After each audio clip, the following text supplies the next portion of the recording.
జాగ్రత్త నాన్న. అలా గౌరీ తన కొడుకుతో చివరి వీడ్కోలు పలికి వెళ్తుంది ఆపరేషన్ థియేటర్కి. సూర్యని కూడా ఆపరేషన్ థియేటర్కి తీసుకువెళ్తారు. కొన్ని గంటల తర్వాత ఆపరేషన్ సక్సెస్ అవుతుంది. సూర్యని 2 రోజుల తర్వాత డిశ్చార్జ్ చేస్తారు ఇంటికి.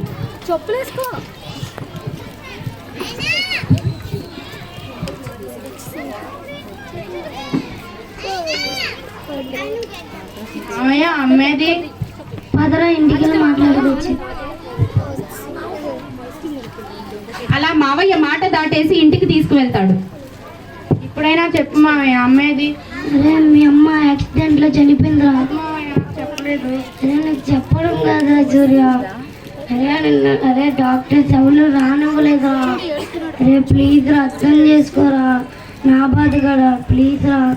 అరే మీ అమ్మ బాగా చదువుకోమన్నదిరా. మీ అమ్మ ఆకలి చూపు కూడా నువ్వు చూడలేదురా. నాకు చాలా బాధ వేస్తుందిరా నేను చూసినప్పుడు. సారీ రా సూర్య, నీకు చెప్పడం మర్చిపోయాను. నువ్వు హాస్పిటల్లో ఉన్నావని, ట్రీట్మెంట్ చేసుకుని ఉన్నావని నేను నీ దగ్గరికి రానివ్వలేదురా. అందుకనే రాలా. ఇంటికాడ మొత్తం కార్యక్రమం మొత్తం నేనే చేశాను రా. క్షమించరా సూర్య నన్ను.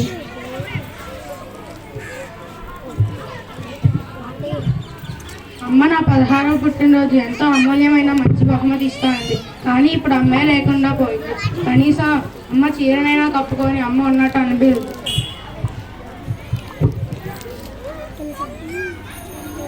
ఏంటిది?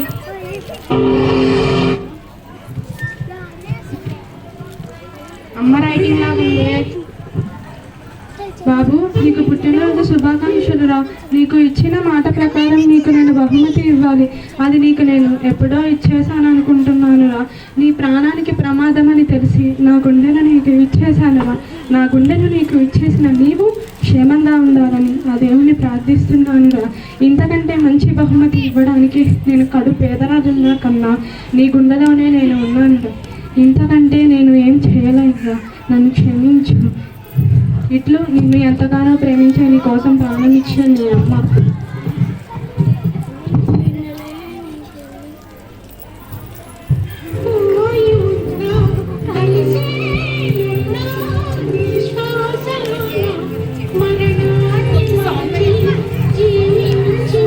సౌండ్ అంటాను.